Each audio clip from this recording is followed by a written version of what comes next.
श्री स्वामीराज माऊली.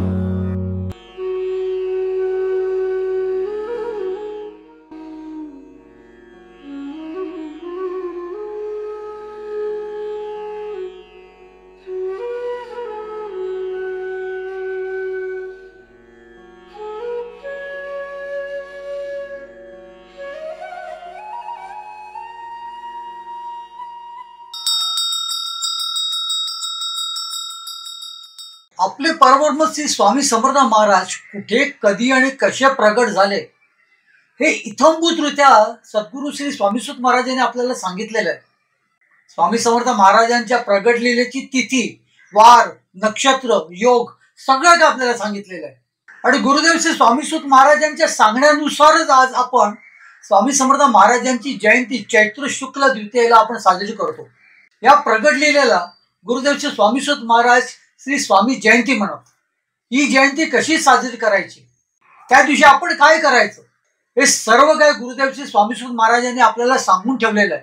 आणि एवढंच नाही, आज आपण गुरुदेव श्री स्वामीसुत महाराजांच्या सांगण्यानुसार आपण आपल्या घरामध्ये स्वामी महाराजांची जयंती कशी साजरी करायची, त्या दिवशी आपण काय करायचं, या विषयावरती बोलणार आहोत. स्वामी कृपेने ही बोलत सेवाणी, नभे माझी करणी बोलवया.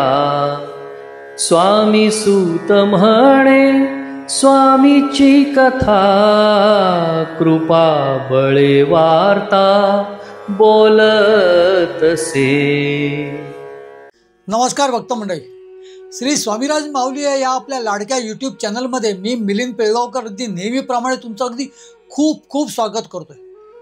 आजचा विषय त्याचा बघायला गेलं तर माझा स्वतःचा खूप आवडीचा विषय, स्वामीसुत महाराज आणि स्वामी समर्थ महाराज यांची जयंती आणि परत ती कशी साजरी करायची, हा गुरुदेव श्री स्वामीसुत महाराजांचा निरोप तुमच्यापर्यंत देणं म्हणजे माझ्यासाठी ती एक पद्धतीची एक पर्वणीच आहे. ही खरोखर माझ्यासाठी खूप आनंदाची गोष्ट आहे. आणि त्यामुळे स्वामीसुत महाराजांनी आपल्याला कशी जयंती साजरी करावी हे सांगितलेलं आहे आणि तोच निरोप देण्यासाठी आजचा हा प्रपंच आहे, आजचा हा एपिसोड आहे.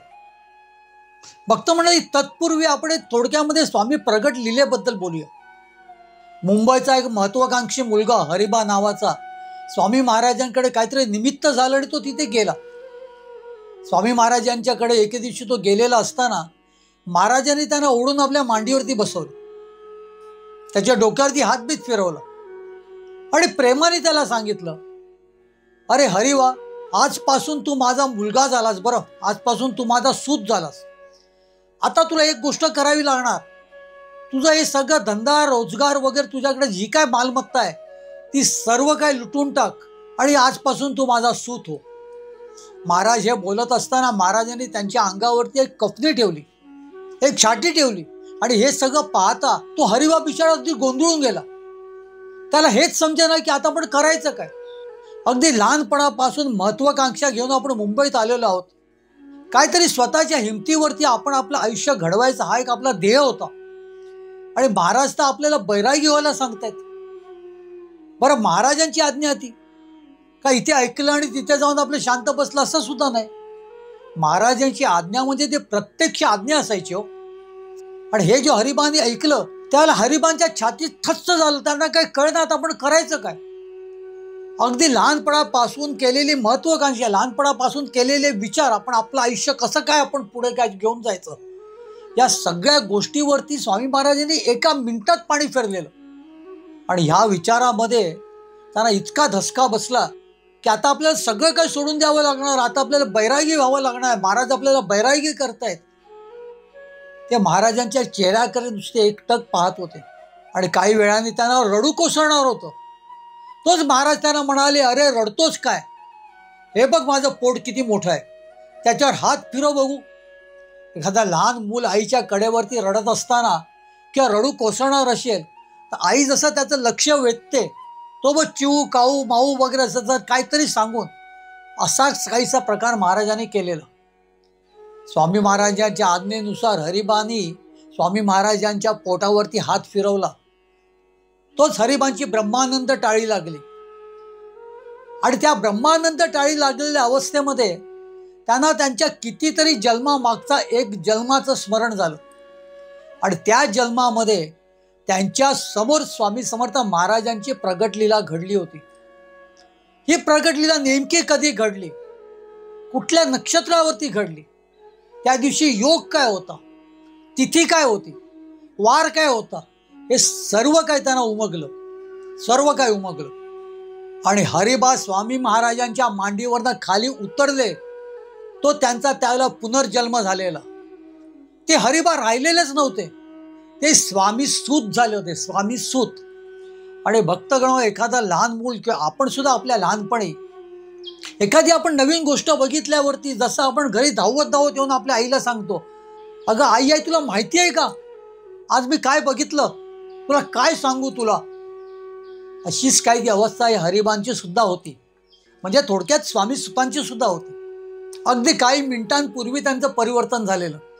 हरिबांचे ते स्वामी सूत झाले होते आणि त्या स्वामी सुतांच्या अवस्थेमध्ये त्यांना स्वामी महाराजांच्या मांडीवरती बसलेलं असताना जे काही स्मरण झालं, जे काही उमगलं ते त्यांनी लोकांना सांगायला सुरुवात केली. त्याला अभंग स्फुरलेला. स्वामी सुतांचा हा पहिला अभंग बरं का. ते सांगतायत जसं एखादा लहान मुलं आपल्या आईला सांगतं, अगं आई आई मी तुला सांगू का आज मी काय बघितलं. अगदी तसंच ते सांगत होते. स्वामी अवताराची काय सांगू मात, मध्य हिंदुस्थानात जन्म त्यांचा. स्वामी अवताराची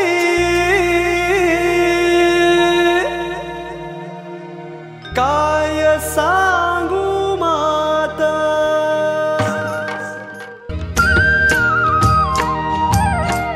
स्वामी अवताराची काय सांगू मात, स्वामी अवताराची काय सांगू मात. मध्य हिंदुस्थानात जन्म त्यांचा, मध्य हिंदुस्थानात जन्म त्यांचा. स्वामी अवताराची काय सांगू मात.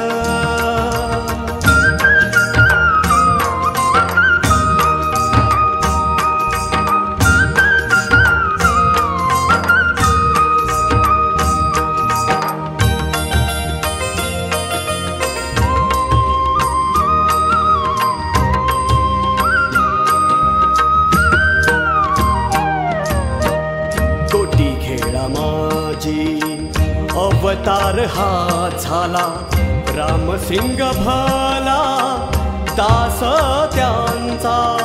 स्वामी अवताराची काय सांगू मात, स्वामी अवताराची काय सांगू मात. मध्य हिंदुस्थानात जन्म त्यांचा, मध्य हिंदुस्थानात जन्म त्यांचा. स्वामी अवताराची काय सांगू मात.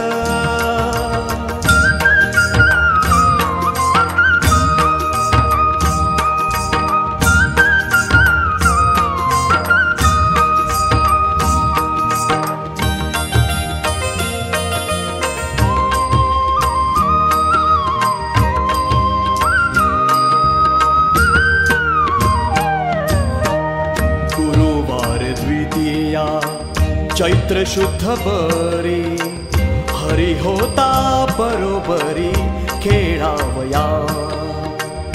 अश्विन नक्षत्री प्रीतियोग होता, जगाचा हा दाता अवतरला. स्वामी अवताराची काय सांगू मात.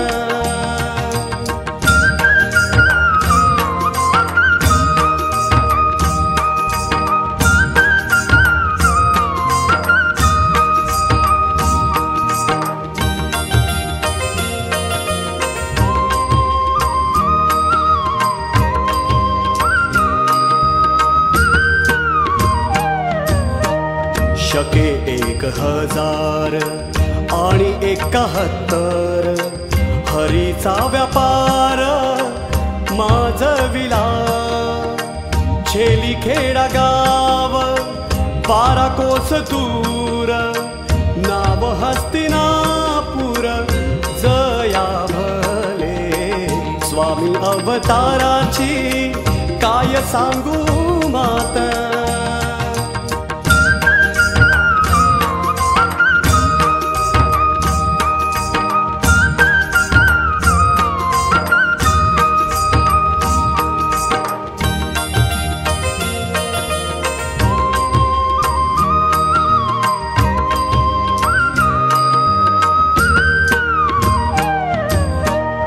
विनायक देऊळी साक्षी सिपई होता वटवृक्षाखाली पिता माझा से स्वामींची मूल हरी हा झाला स्वामींची मूल हरी हा झाला मननिया बोला बोलतसे स्वामी अवताराची काय सांगू माता स्वामी अवताराची काय सांगू माता मध्य हिंदुस्थानात जन्म त्यांचा मध्य हिंदुस्थानात जन्म त्यांचा.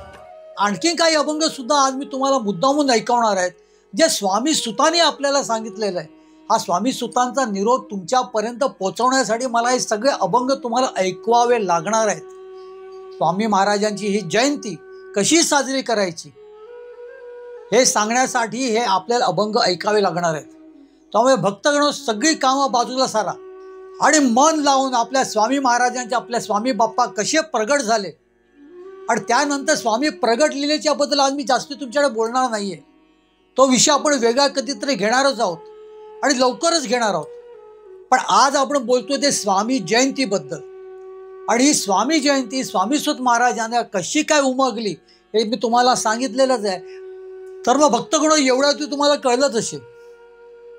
स्वामी समर्थ महाराजांची ही जयंती आज आपण का म्हणतो ते गुरुदेव श्री स्वामीसुत महाराजांनी आपल्याला ते इत्थंभूतरित्या सांगितलेलं आहे. स्वामी महाराज कसे प्रगटले कुठे प्रगटले त्यामुळे स्वामी महाराजांच्या प्रगट लीलेची तिथी आपल्या सर्वांना स्वामीसुत महाराजांनी सांगितलेली आहे. आणि त्याच्यानुसारच स्वामीसुत महाराजांनी स्वामी महाराजांची जयंती करायला सुरुवात केली. भक्तगण ही जयंती तसं बघायला गेलं तर 1 महिन्याचा सोहळा असायचा. हरिबांचा स्वामीसुत झाला. स्वामीसुत महाराज मुंबईत आले. ते सुरुवातीच्या वेळेला ते कामाडीपुरात होते. पण काही महिन्यातच त्यांनी मुंबईतला कांदेवाडीतला स्वामी समर्थ महाराजांचा मठ स्थापन केला. स्वामीसुत महाराजांनी स्वामी महाराजांची स्थापन केली ही मुंबापुरी गादी आहे बरं का. मुंबापूरची गादी म्हणजे मुंबईची गादी. इथे स्वामीसुत महाराजांनी स्वामी महाराजांची सर्वप्रथम जयंती साजरी केली. ही जयंती 1 महिन्याची होती. 1 महिन्याची म्हणजे चैत्र शुक्ल द्वितीयेला जयंती तर त्याच्या बरोबर 1 महिना आधी फाल्गुन शुक्ल द्वितीयेला स्वामीसुत महाराज स्वामी महाराजांचं आत्मलिंग समुद्रावरती येऊन जायचे समुद्र स्नानाकरिता. आणि ह्या सोहळ्याला स्वामीसुत महाराजांनी नाव दिलं होतं स्वामी महापर्वणी. या स्वामी समर्थ महापर्वणीचा तसं बघायला गेलं तर थाट काय विचारू नका बरं का. विचारता सोय नाही. प्रत्यक्ष राजाधिराज अनंत कोटीच्या ब्रह्मांडाचा नायक त्याचा छबिना त्याची पालखी या भूतलावरती कशी जावी याचं हे जिवंत उदाहरण आहे. गिरगावच्या कांदेवाडी मठातून ही पालखी काढली जायची. ही पालखी थेट अगदी गिरगावच्या समुद्र किनाऱ्यापर्यंत जायची. समुद्रावरती जायची. गिरगावच्या सागर तीर्थावरती जायची. आणि तिथे एकदा ती पोचली का स्वामी समर्थ महाराजांच्या आत्मलिंगाला समुद्र स्नान घातलं जायचं. ही महापर्वणी स्वामीसुत महाराजांनी अगदी धूमधडाक्यात साजरी केली बरं का. त्या पालखीचा थाट तुम्हाला काय सांगावं काय सांगावं. त्यासाठी प्रत्यक्ष सरस्वती मातेलाच यावं लागेल. रस्ता झाडला जायचा. रस्त्यावरती गोमूत्र शिंपडलं जायचं. त्याच्यावरती लाल पायघड्या घातल्या जायच्या. दोन्ही बाजूला रांगोळी काढली जायची. त्याच्यावरती फुलांचा सडा घातला जायचा. अत्तराचे फवारे मारले जायचे. आणि त्याच्यावरतून त्या राजाधिराज स्वामीराज महाराजांची पालखी हे गिरगावच्या सागर तीर्थापर्यंत जायची. पाठी ज्या ज्या पायगड्या रिकाम्या व्हायच्या ते सेवेकरी मंडळी, ते भक्त मंडळी त्या सगळ्या गोळा करून त्या पुढे पुन्हा घातल्या जायच्या. त्या अगोदर तो रस्ता झाडला जायचा, त्या रस्त्यावरती पुन्हा गोमूत्र शिंपडलं जायचं. आणि अशा या थाटामध्ये स्वामी समर्थ महाराजांची पालखी समुद्रावरती जायची. सागर तीर्थावरती पोचताच प्रत्यक्ष स्वतः स्वामीसुत महाराज स्वामी महाराजांच्या या आत्मलिंगाला शास्त्रोक्त पद्धतीने समुद्र स्नान घालायचे. हे समुद्र स्नान झालं का तिथे महाराजांना गोड पोह्याचा नैवेद्य अर्पण केला जायचा. आरती व्हायची, भजनं व्हायची, भक्तगण नाचायचे, धमाल करायचे. आणि त्यानंतर त्याच लवाजमाने त्याच थाटामध्ये ती पालखी पुन्हा गिरगावच्या कांदेवाडी मठामध्ये यायची. भक्तगण त्यानंतर 1 महिना त्या कांदेवाडीच्या मठामध्ये स्वामीसुत महाराज जलसा करायचे. जलसा खूप धमाल होत असायची. स्वामी समर्थ महाराजांची जयंती होती ती काय अशीच होणार का? संबंध मुंबापुरी दुमदुमायची. सर्व समाजातले, सर्व जातीतली लोक त्या दिवशी स्वामी समर्थ महाराजांच्या मठामध्ये यायचे आणि त्यानंतर 1 महिना सतत येत राहायचे. भक्तगण, स्वामीसुत महाराजांनी स्वामी जयंती ही 2 प्रकारे साजरा करायला सांगितलेली. एक तर सामुदायिकरित्या, म्हणजे मठात कशी आपण साजरी करावी ते, आणि त्यानंतर घरगुती पद्धतीने कशी साजरी करावी ते सुद्धा. त्यामुळे इथे आज जे आपण काय बोलणार आहोत ते आपण घरगुती पद्धतीबद्दलच बोलणार आहोत. भक्तगण, या अगोदर तुम्हाला माहिती नसताना तुम्ही काय करत असाल ते जाऊ द्या, सोडून द्या. पण एकदा कळलं तुम्हाला, एकदा स्वामीसुत महाराजांचा निरोप कोणाचाही निमित्त होऊ द्या, आपल्या चॅनलचं निमित्त होऊ द्या, माझं निमित्त होऊ द्या, कसंही करून तुमच्यापर्यंत आज तो पोचलाय ना, मग त्यानंतर आपल्याला त्या पद्धतीने तो आपण साजरा करू शकतो का हा आपण नक्कीच विचार करावा. कारण स्वामी महाराजांच्या जयंती सोहळा जर आपल्याला साजरा करायचाच असेल का नाही आपण स्वामींना जसं अभिप्रेत होता त्या पद्धतीने साजरा करावा. तो साजरा करण्यात आपल्याला काय अडचणी येऊ शकतात? काही नाही भक्तगण. त्यामुळे आता आपण स्वामी समर्थ महाराजांच्या जयंतीकडे जाऊया. आपल्या घरामध्ये स्वामी समर्थ महाराजांची जयंती आपण कशी साजरी करावी हे स्वामीसुतांनी सांगितल्यानुसार तोच निरोप स्वामीसुतांचा अभंगासह मी तुमच्यापर्यंत पोहोचवणार आहे. आणि अशी उम्मीद करतो की निदान ह्या वर्षीपासून आपण स्वामी महाराजांची जयंती अगदी त्यांना अभिप्रेत असल्यासारखीच आपण साजरी करू, जी आपल्याला स्वामीसुत महाराजांनी सांगितलेली आहे. भक्तांनो, स्वामी अवताराची काय सांगू महत्व हे स्वामीसुत महाराजांना ती सगळी प्रगत लीला उमगल्या स्वामी महाराजांच्या मांडीवरून उतरताच त्यांनी ती सगळी सांगितलेली आहेच. पण त्यानंतर आपल्यासारख्या समस्त स्वामी भक्तांना स्वामीसुत महाराजांनी वेगळं सांगितलेलं आहे. परत त्याच्यामध्ये स्वामीसुत महाराजांनी सांगितलेलं आहे की स्वामींची जयंती कधी आहे. ते असं म्हणतायत, स्वामी जयंती चैत्र शुक्ल बीज भगवी गुढी उभी करा. भक्तगण, आतापर्यंत आपल्याला फक्त गुढी पाडव्याची गुढी माहिती आहे. स्वामी समर्थ महाराजांच्या जयंतीची सुद्धा गुढी आहे. भक्तमंडळी, इथे तुम्हाला नक्कीच कळलेलं असेल आतापर्यंत की स्वामी समर्थ महाराजांची जयंती आपण कशी साजरी करावी. तर दिवाळीसारखी, दिवाळी फटाके लावण्याची गरज नाही, पण दिवाळीसारखी आपण ती साजरी करावी. घराला तोरणं बांधावी, सर्वत्र दिवे लावावे, सकाळी पहाटे उठून स्वामी समर्थ महाराजांची पूजा करावी.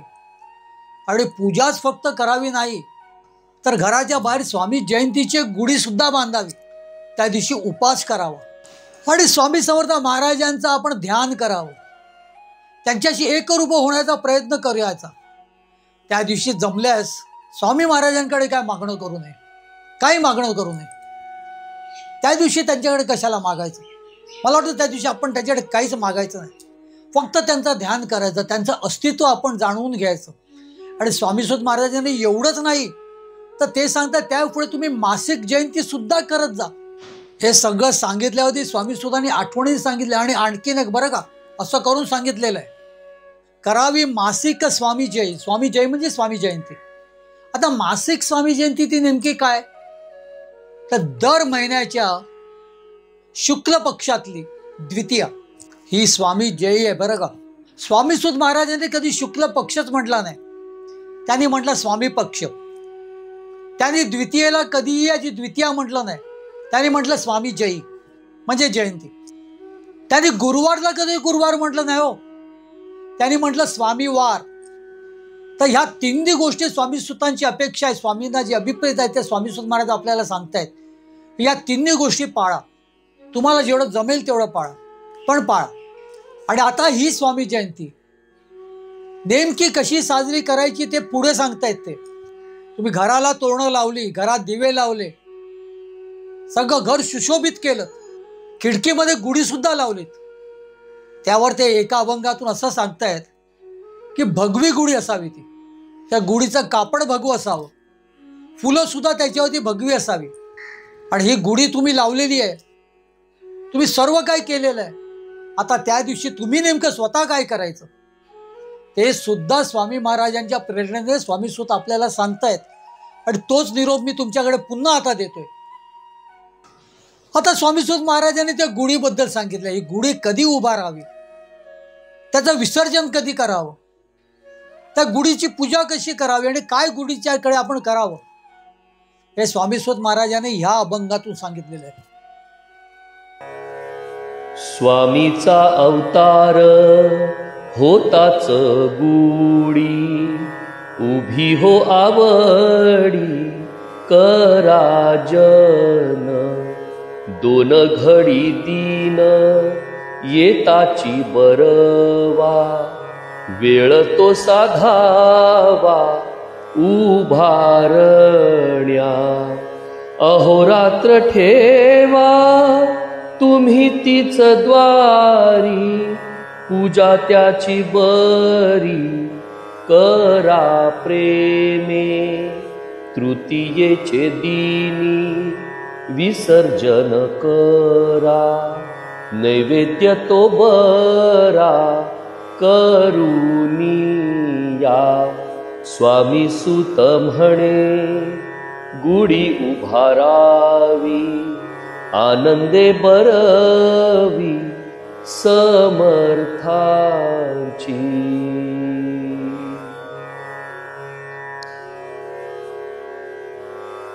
दोन घडी दिन येताची बरवा, वेळ तो निपुण साधावा.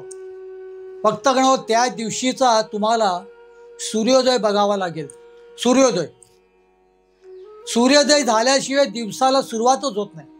महाराज काय सांगतायत, दोन घडी दिन म्हणजे दिवसाचे 2 तास झाल्याच्या नंतर सूर्योदय ज्या वेळेला होतो, आपल्या पंचांगात बघा किंवा आपल्या भिंतीला लावलेल्या दिनदर्शिकेमध्ये बघा, त्याच्यामध्ये सुद्धा सूर्योदय वगैरे लिहिलेला असतो. त्याच्यानंतर बरोबर 2 तास तुम्ही सगळी तयारी करून ठेवायला हरकत नाही काहीच. ती गुढी व्यवस्थित सजवा, एका पाटावरती ती उभी करून ठेवा भिंतीला टेकून. पण त्याची पूजा आणि ती खिडकी बाहेर लावण्याची वेळ ही मात्र सूर्योदयाच्या नंतर बरोबर 2 तासांनी असावी. स्वामी सुत महाराजांनी हा निरोप तुमच्यापर्यंत दिलेला आहे. अगदी इत्थंभूतरित्या सगळं सांगितलेलं आहे. स्वामी जयंतीच्या दिवशी सकाळी उठून पूजा वगैरे सगळं आटपा. त्याच वेळेला तुम्ही तुमची गुढी सुद्धा सजवून ठेवा, भिंतीला टेकून एका पाटावरती तिला उभी करा. तिची पूजा अर्चा वगैरे हा जो भाग आहे, हा भाग बरोबर सूर्योदयाच्या नंतर 2 तासांनी करा. त्यानंतर स्वामी महाराजांच्याकडे गुढीकडे सुद्धा नमस्कार करा, त्यांना वंदन करा आणि श्री स्वामी समर्थ महाराज की जय असा जय जयकार करत त्या गुढीला खिडक्याच्या बाहेर तुम्ही रोवा. त्यानंतर भक्तगण ते सांगतात की अहोरात्र ती ठेवा. गुढीपाडव्याची गुढी आपण काय करतो, सूर्यास्ताच्या आधी आपण ती खाली विसर्जन करतो, त्याचं ती उतरवतो. स्वामी जयंतीची गुढी आहे, ती गुढीपाडव्याच्या दिवशी आपल्याला लावायचीच नाहीये, कारण ती गुढीपाडव्याची गुढी नाहीये. आणि ज्यांच्याकडे गुढीपाडव्याची गुढी लागत असेल तर गुढीपाडव्याची गुढी आहे ती सूर्यास्ताच्या आधी विसर्जन करायची असते. ती विसर्जन करा तुम्ही, काही हरकत नाही. त्याच्यानंतर दुसऱ्या दिवशी स्वामी जयंतीची गुढी लावा, सूर्य उदयाच्या नंतर 2 तासांनी. आणि ही गुढी मात्र तुम्ही अजिबात त्या दिवशी खाली उतरवूच नका. ती अहोरात्र असू द्या, त्याची व्यवस्थित यथासांग पूजा अर्चा करा आणि दुसऱ्या दिवशी त्याचं विसर्जन करा. त्या अगोदर त्याला नैवेद्य अर्पण करा. भक्तगण, स्वामी सुत महाराजांनी सांगितलेलाच आहे की स्वामी जयंतीचा दिवस हा उपासाचा दिवस आहे. ते सांगतात निराहार करा, पण एक गोष्ट मात्र लक्षात ठेवा, उपास होणं महत्वाचं आहे. अगदी तुम्हाला निराहार म्हणजे अजिबात काही न खाता पिता जर जमत नसेल तरी सुद्धा उपास करावा. मग अशा वेळेला आपल्या हिंदू धर्मामध्ये जे जे काय आपल्याला खाण्यास आपल्याला परवानगी आहे, फळं खाण्यास परवानगी आहे, दूध घेण्यास परवानगी आहे, साबुदाण्याची खिचडी खाण्यास परवानगी आहे, ती गरजेपुरती खा, काही हरकत नाही. आणि ती गरजेपुरती खाऊन तुम्ही स्वामी जयंतीचा उपवास करू शकता, पण त्या दिवशी उपवास ठेवा.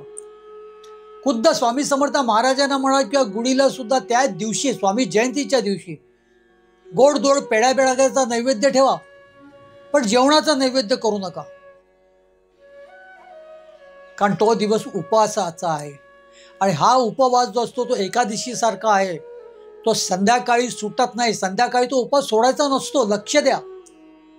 नाहीतर सकाळी तुम्ही उपवास धराल आणि संध्याकाळी तुम्ही उपवास सोडाल, हा उपवास सुटला जात नाही. म्हणूनच त्याला निराहार उपवास म्हणतात.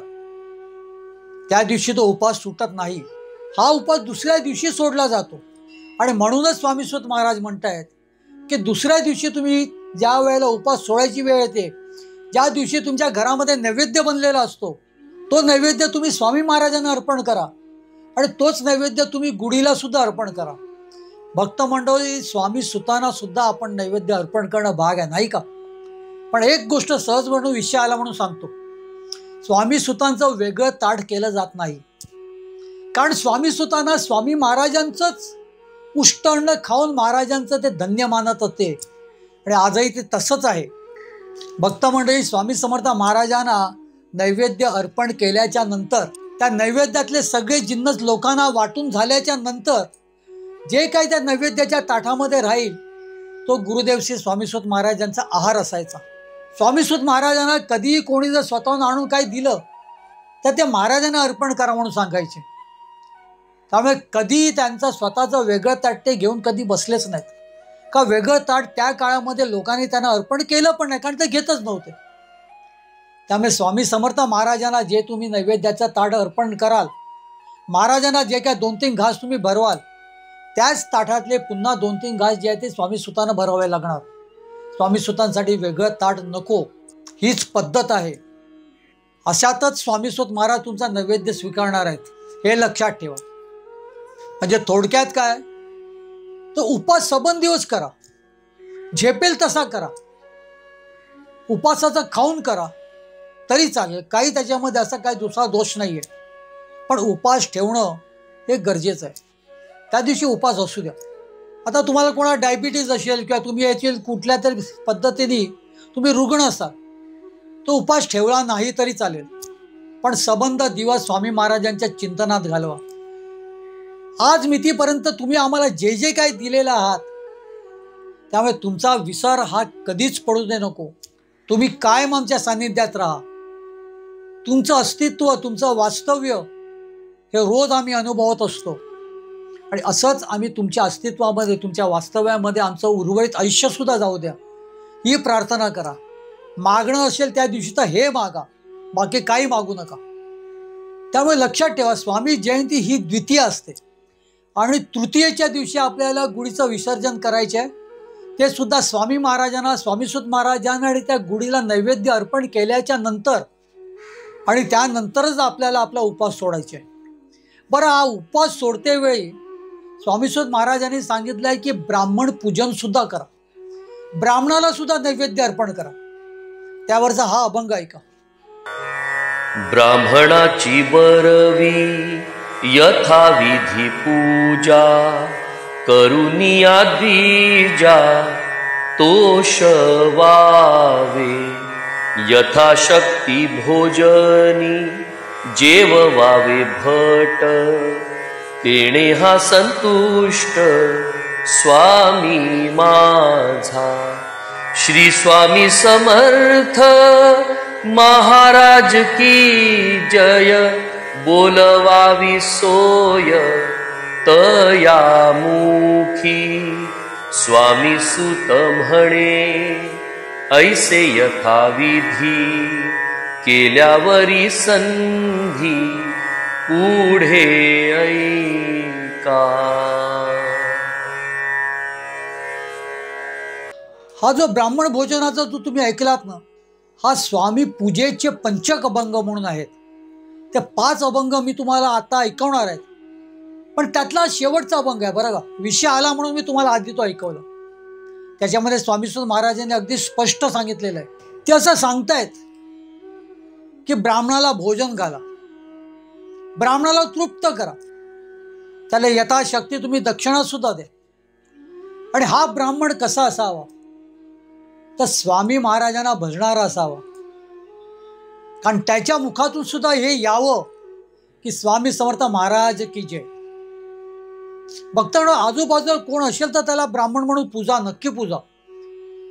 पण असं जर तुम्हाला कोण मिळत नसेल तर तुमच्या घरातल्याच एखाद्या तुमच्या मुलाला जरी तुम्ही ब्राह्मण म्हणून पूजलं तरी चालेल. त्याला सांगा, बोल स्वामी समर्थ महाराज की जय. तुमचा हक्क आहे, तो अधिकार आहे, तुमचं प्रेम आहे. तुम्ही त्याला सांगू शकता, महाराज की जय बोल, महाराजांचं नाव घे. अशा पद्धतीने तुम्ही तुमचं ब्राह्मण पूजन करा.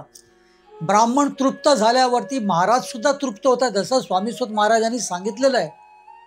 आता त्या दिवशी सकाळी तुम्ही स्वामी महाराजांची जी पूजा करणार आहात, ती पूजा कशी करावी हे सुद्धा स्वामी सुत महाराजांनी इत्थंभूत सांगितलेलं आहे बरं का. त्याच्यावरचा हा अभंग ऐका. श्री गुरु स्वामी समर्थ पूजेचा प्रकार तो साचा ऐसा ठेवा. उटणे पंचामृत सुगंधी तेल बर्वे. वस्त्र ते भगवे असावेची. केशराची उटी अक्षता त्या लाल. भगवेची फूल पूजे लागी. ऐसा यथाविधी असावा प्रकार. आवडती थोर स्वामी राया. स्वामी सुत म्हणे पूजा चित्ती धरा. नैवेद्य तो करा ऐशा रीती. महाराजांना उठणं लावा, पंचामृत लावा, पंचामृताने त्यांना स्नान घाला आणि भगवत खूप छान असं वस्त्र त्यांच्या अंगावरती परिधान करा. त्यांना गंध, फूल, अक्षता सर्व वा. केशराची उठी, अक्षता त्या लाल, त्यावर ती भगव फूल, आणि हे सर्व महाराजांना खूप प्रिय आहे बरं का. आणि त्यानंतर स्वामी सुत महाराज सांगतात स्वामीचा नैवेद्य कसा असावा. नैवेद्य तो तुम्ही दुसऱ्या दिवशी करणार आहात. त्या दिवशी नैवेद्य करण्याची गरज नाही. जेवणाचा नैवेद्य त्या दिवशी नाही. पुन्हा सांगतो, त्या दिवशी तुम्हाला स्वामी महाराजांना सुद्धा उपासाचाच नैवेद्य अर्पण करायचे. फळं आहेत, पेढे आहेत, दूध आहे, असं काहीतरी गोड पदार्थ म्हणा, मिष्टान्न म्हणा, जे उपासाला चालण्यासारखं आहे ते महाराजांना त्या दिवशी अर्पण करायचे. पण दुसऱ्या दिवशीच्या महाप्रसादाबद्दल स्वामी सुत महाराज तुम्हाला सांगतायत, तो अभंग सुद्धा ऐका. श्री गुरु स्वामी समर्थासी ऐसा. नैवेद्य भरवसा ठेऊनी करा.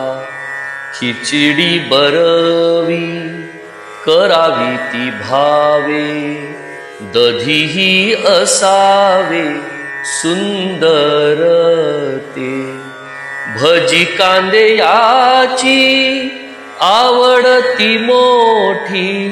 पाहिजे ताटी मग ठेवा. स्वामी सुत म्हणे न बाधेची कृती. झाली या प्रीती विडा द्यावा. वा भक्तगण, अगदी साधा आणि सोपा नैवेद्य आहे, पण किती सात्विक आणि छान आहे. स्वामी सुत महाराज म्हणतात की खिचडी करा, त्यावर सुंदरसं एक दही घाला. नैवेद्यामध्ये दह्याची वाटी सुद्धा असू द्या. कांद्याची भजी करा. भक्तगण, कांद्याची भजी किंवा कांदा आपण स्वामी महाराजांच्या नैवेद्यामध्ये कसा घालावा असा तुम्हाला प्रश्न पडला असेल तर स्वामी सुत महाराजांच्या चरित्रामध्ये स्वामी सुतांच्या बरोबर आलेले जे दुसरे 2 मित्र होते त्याच्यापैकी एकाला स्वामी महाराजांनी कांदा खायला दिलेला आहे, कांदा भजी. आणि कांद्यात काय वाईट नाही म्हणे, कांदा मंगल आहे असं महाराजांनी खुद्द त्यांना सांगितलेलं आहे. आपल्या घरातली जी काय रीत असेल, आपल्या घरातला जो काय प्रकार असेल त्या पद्धतीने तुम्ही तुमचा शिष्टाचार नक्कीच पाळा. पण त्या दिवशी तुम्ही जर कांदा खात असाल घरामध्ये तर निश्चितच त्या दिवशी स्वामी महाराजांच्या नैवेद्यामध्ये कांदा भजी सुद्धा करा. आता आपल्या घरामध्ये कांदा शिजतच नसेल तर नाही केला तरी चालेल. किंवा एखाद्या विशिष्ट दिवशी आपण घरामध्ये कांदा खात नसू तर त्या दिवशी नाही केला तरी चालेल. पण असा एखादा दिवस असतो की असे काही दिवस असतात ज्या दिवशी आपण कांदा खातो, आपला कांदा चालतो, पण त्याच दिवशी जर स्वामी महाराजांची जयंती आली तर आवर्जून कांद्याची भजी करा. स्वामी महाराजांच्या नैवेद्यामध्ये ती कांद्याची भजी घातल्याने स्वामी समर्थ महाराजांचा तो प्रिय नैवेद्य पूर्ण होतो. स्वामी सुत महाराजांनी दुसऱ्या एका अभंगामध्ये केळ्याच्या शिकरणाबद्दल सुद्धा सांगितलेलं आहे. आता दही, खिचडी आणि कांदा भजी म्हटल्यावरती महाराजांच्या ताटामध्ये गोड ते काय असावं, तर स्वामी सुत महाराजांनी वेगळ्या एका अभंगामध्ये, जो अभंग आता मी तुम्हाला ऐकवत नाही, पण त्या अभंगामध्ये त्यांनी सांगितलेलं आहे की केळ्याचं शिकरण सुद्धा असावं. त्यामुळे भक्त मंडळी, त्यानंतर स्वामी सुत महाराज असं सुद्धा म्हणतायत, पाहिजे ते ताठी मग ठेवा. मग तुम्हाला जे पाहिजे, तुम्हाला जर वाटतं की महाराजांना ते आपण अर्पण करावं, ते अधिक तुम्हाला काय अर्पण करायचे ते करा. ते ताट तुम्हाला जेवढं भरायचे तेवढं भरा, काही हरकत नाही. पण ह्या 4 गोष्टी मात्र असू द्या. कुठल्या 4 गोष्टी? तर खिचडी. खिचडी म्हणजे तांदळाची खिचडी. तांदूळ, मुगाची डाळ किंवा कुठची जी काय डाळ तुम्ही घालत असाल ती खिचडी. त्या खिचडीवरती थोडंसं दही, एका वाटीमध्ये सुद्धा दही, आणि कांद्याची भजी, आणि गोड म्हणून केळ्याचं शिकरण. किती सोपा नैवेद्य आहे बघा, पण महाराजांना अत्यंत प्रिय असा नैवेद्य आहे. खुद्द स्वामी सुत महाराजांनी तो निरोप दिलेला आपल्याला की स्वामी जयंतीच्या नंतर दुसऱ्या दिवशी, तृतीयेच्या दिवशी स्वामी महाराजांना नैवेद्य काय अर्पण करावं. भक्तगण, हा नैवेद्य महाराजांना अर्पण करावा. हाच नैवेद्य स्वामी सुतांना सुद्धा स्वामींचा ताठातला अर्पण करावा, आणि हाच नैवेद्य गुढीला सुद्धा अर्पण करावा. हाच नैवेद्य ब्राह्मणाला सुद्धा अर्पण करावा, आणि त्यानंतर आपण आपला उपास सोडावा. पण हे सगळं करतेवेळी स्वामी महाराजांचा जय जयकार मात्र आपल्या मुखात असायला पाहिजे.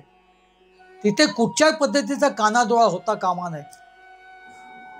घराला एका बाजूला तोरणं लागलेली असतील, घरात वेगवेगळ्या ठिकाणी दिवे पेटत असतील, दाराशी किंवा खिडकीपाशी आपली गुढी उभी राहिलेली असेल, घराचं वातावरण अगदी प्रसन्न असेल, आणि ते अधिक प्रसन्न होण्यासाठी स्वामी समर्थ महाराजांच्या जय जयकार किंवा नामस्मरण होणं फार गरजेचं आहे. भक्त मंडळी, आता हल्ली आपल्याकडे स्पीकर्स आहेत, त्या स्पीकर्सवरती लावा. मध्ये मध्ये तुमच्या मुखातून सुद्धा येऊ द्या. घरातलं वातावरण अगदी पूर्णतः स्वामीमय होणं हीच ती स्वामी जयंती असते. तिथे कानाडोळा करू नका. त्या दिवशी करा, त्याच्या दुसऱ्या दिवशी सुद्धा करा. अगदी नैवेद्य महाराजांना अर्पण करून तुम्ही तुमचा उपास सोडेपर्यंत तरी तसेच राहा. दमल्यास तो दिवस सुद्धा पूर्णतः स्वामी महाराजांच्या नामघोषात तुमचा जाऊ द्या. भक्तमंडळी, नैवेद्य झाल्यानंतर महाराजांना अष्टगुणी विडा अर्पण करा असं स्वामीसुत महाराजांनी सांगितलेलं आहे. आणि तो विडा कसा असावा हे सुद्धा त्यांनी सांगितलेलं आहे.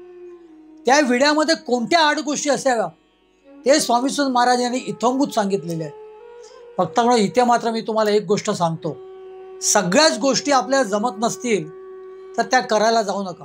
एक एक करून सुरुवात करा. उपास करायला सुरुवात करा, गुढी बांधायला सुरुवात करा. दुसऱ्या दिवशी स्वामी महाराजांची पूजा, स्वामी सुतांची पूजा, गुढीची पूजा, नैवेद्य अर्पण करा सर्वांना. त्याच्यानंतर तुमचा तुम्ही उपास सोडा. विडा हा जरासा थोडा किचकट आहे. आपल्या घरामध्ये तसं सर्व साहित्य असायला पाहिजे. पूर्वीच्या काळामध्ये प्रत्येक घरामध्ये पानदान असायचा, पानाचा एक डबा असायचा पितळेचा. त्यामुळे स्वामी महाराजांना अर्पण करण्यासाठी हा विडा करणं फार सोपं होतं. आता तुम्ही एक गोष्ट करू शकता. ज्या गोष्टी विड्यामध्ये आपल्याला पानवाला देत नसेल त्या गोष्टी तुम्ही घरी आल्यावरती तो विडा पुन्हा उसवून या स्वामीसुत महाराजांच्या अभंगात जे जे काही सांगितलेलं आहे ते त्याच्यामध्ये तुम्ही पुन्हा घालू शकता. त्या गोष्टी काय काय आहेत ते आपण बघूया. त्यापेक्षा स्वामीसुत महाराजांचा आपण अभंगच ऐकूया.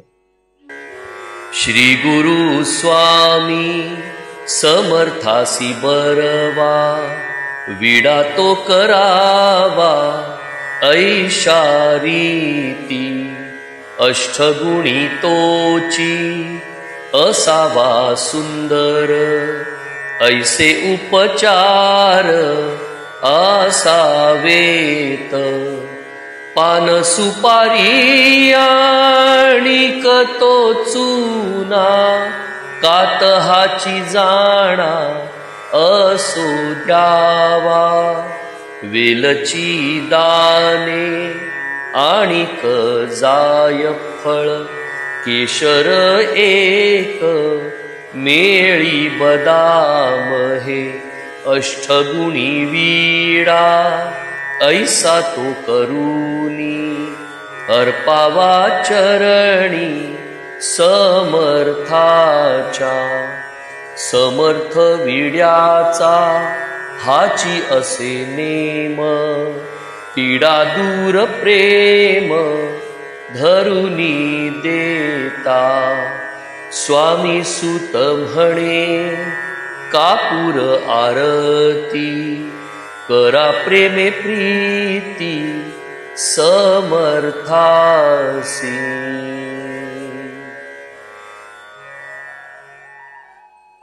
अगदी सोप्या भाषेमध्ये तो अभंग आहे. आपल्याला सर्व काय कळतंय की अष्टगुणीमध्ये 8 गोष्टी काय.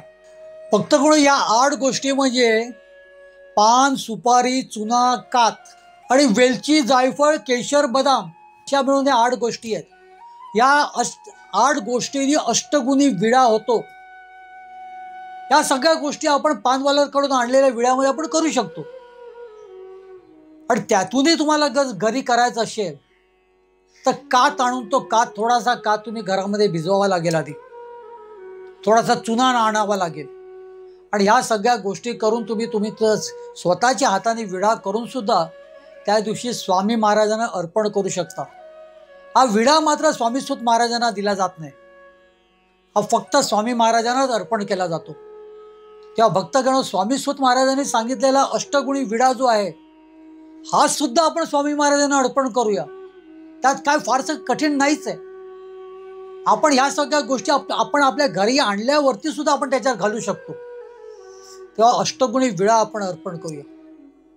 पण या स्वामी जयंतीचं एक सार, स्वामी जयंती कशी साजरी करावी, त्याचं महात्म्य काय वगैरे ह्याच्यावरती सुद्धा स्वामी सुत महाराजांनी एक अभंग सांगितलेला आहे.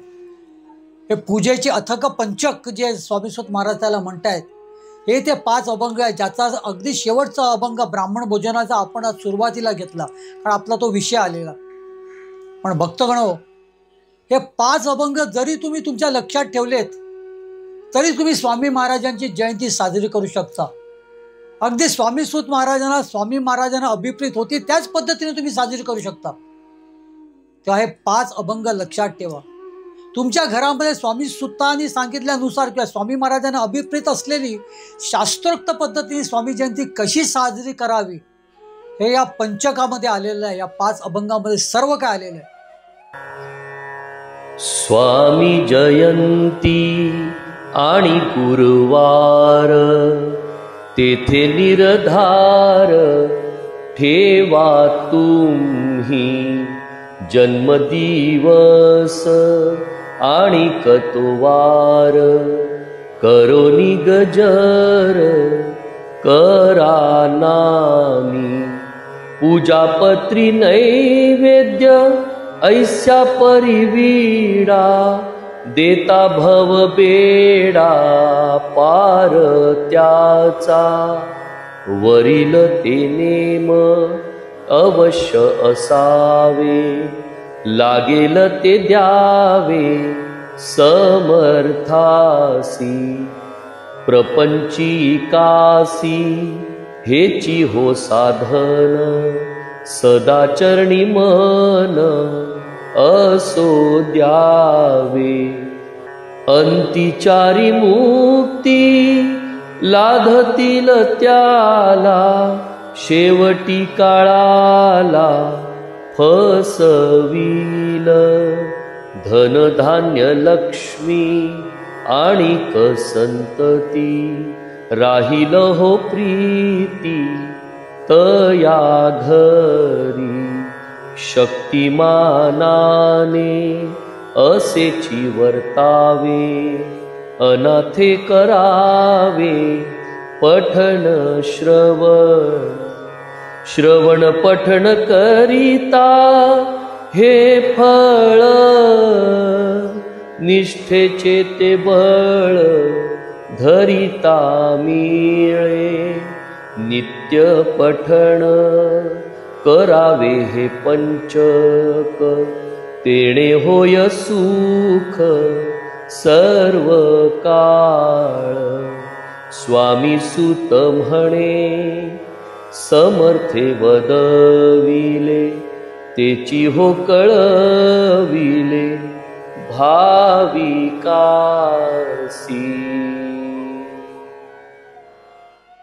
तेव्हा भक्तगणो, स्वामी समर्थ महाराजांची जयंती ही आपण आपल्या घरातच अगदी घरगुती पद्धतीने कशी साजरी करावी हे स्वामीसुत महाराजांनी सांगितले। आणि हाच स्वामीसुत महाराजांचा निरोप मी तुमच्यापर्यंत आज पोहोचवलेला आहे। जसं स्वामीसुत महाराजांनी सदोदित स्वामींचा निरोप आपल्यापर्यंत पोहोचवलेला आहे, ते नेहमी म्हणत, तुझाच निरोप सर्वांसी मी देतो, तुझे नाम गातो आवडीने। तसंच आपल्याला महाराजांचं नाव, आपल्याला गुरुदेव श्री स्वामीसुत महाराजांचं नाव हे आवडीने गायचे आणि गात गात हा स्वामीसुत महाराजांचा निरोप तुमच्यापर्यंत सर्वांपर्यंत मला पोचवायचा, जो आता मी केलेला आहे। आता सर्व गोष्टी तुमच्यावरती आता अवलंबून आहेत। स्वामी समर्थ महाराजांची जयंती कशी साजरी करायची हे सांगण्यात मी जरा सुद्धा कसर केलेली नाहीये। पण माझ्या गुरुदेवाने, आपल्या गुरुदेवाने, गुरुदेव श्री स्वामीसुत महाराजांनी त्याबद्दल सांगण्याची काहीच कमतरता केलेली नाहीये। सर्व काय आपल्याला इत्थंभूतरित्या सांगितलेलं आहे। महाराजांची पूजा कशी करावी, महाराजांना अर्पण काय करावं, महाराजांचा नैवेद्य कसा असावा, नैवेद्य झाल्यानंतर महाराजांना विडा कसा अर्पण करावा, त्या दिवशी आपण काय करावं, गुढी कशी लावावी, गुढीचा रंग काय असावा, गुढीवरच्या हाराचा रंग काय असावा, दाराला तोरणं लावावी, सगळं सांगितलं की हो।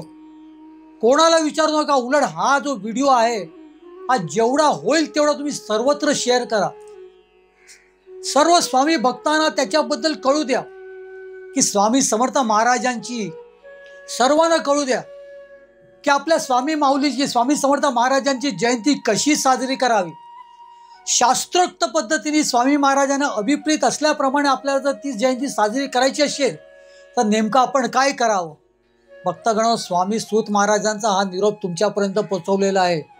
याच्यामध्ये मी माझ्या मनाचं काहीच सांगितलेलं नाहीये आणि मी ते कधी सांगत सुद्धा नाही। आपला हा चॅनल, आपला हा श्री स्वामीराज माऊली स्वामी समर्थ महाराजांना वाहिलेला हा यूट्यूब चॅनल आहे। गुरुदेव श्री स्वामीसुत महाराजांच्या प्रेरणेने हा चालतोय। त्यामुळे ह्या चॅनलवरती सर्व काय मूळच तुमच्यापर्यंत आजपर्यंत पोचवत आलेलो आहे।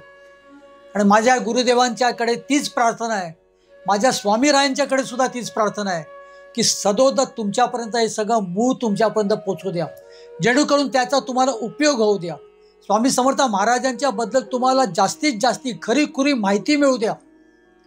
स्वामी समर्थ महाराजांची जयंती कशी साजरी करावी, त्या दिवशी काय करावं, हा स्वामीसुत महाराजांचा निरोप तुमच्यापर्यंत मी पोचवलेला आहे। आता त्या पद्धतीने तुम्हाला तो साजरा करायचा आहे, धूमधडाक्यात साजरा करायचे आहे, अगदी मनसोक्तरित्या साजरा करायचे आहे। आणि नैवेद्याच्या नंतर जी काय महाराजांची आरती कराल, जी काय महाराजांकडे प्रार्थना कराल, त्या प्रार्थनेच्या नंतर आपल्याला स्वामी सूत महाराजांनी स्वामी महाराजांकडे मागितलेलं पसायदान मागायचे। आणि तत्पूर्वी आणि त्यानंतर सुद्धा मनसोक्तपणे अगदी मन भरून एकच म्हणत चला, श्री स्वामी समर्थ, श्री स्वामी समर्थ, श्री स्वामी समर्थ।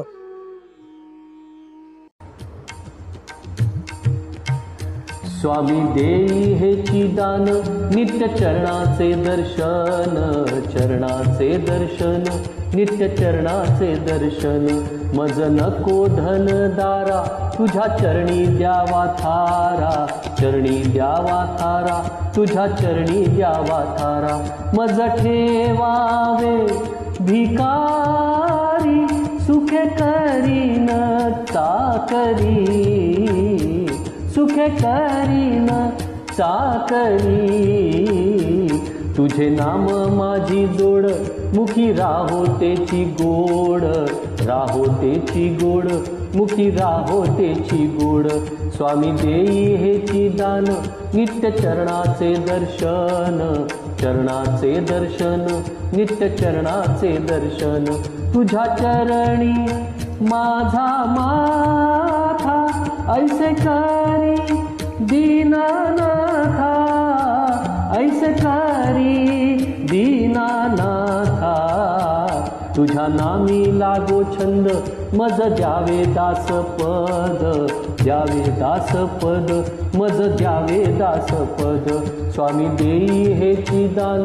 नित्य चरणाचे दर्शन चरणांचे दर्शन नित्य चरणांचे दर्शन सुत मागे हेची दान सुत मागे हेची दान तुझ्या चरणी होऊलीन तुझ्या चरणी होऊलीन स्वामी देई हेची दान नित्य चरणांचे दर्शन चरणांचे दर्शन नित्य चरणांचे दर्शन मज नको धन दारा तुझ्या चरणी द्यावा थारा चरणी द्यावा थारा तुझ्या चरणी द्यावा थारा स्वामी देई हेची दान नित्य चरणांचे दर्शन चरणांचे दर्शन नित्य चरणांचे दर्शन स्वामी देई हेची दान स्वामी देई हेची दान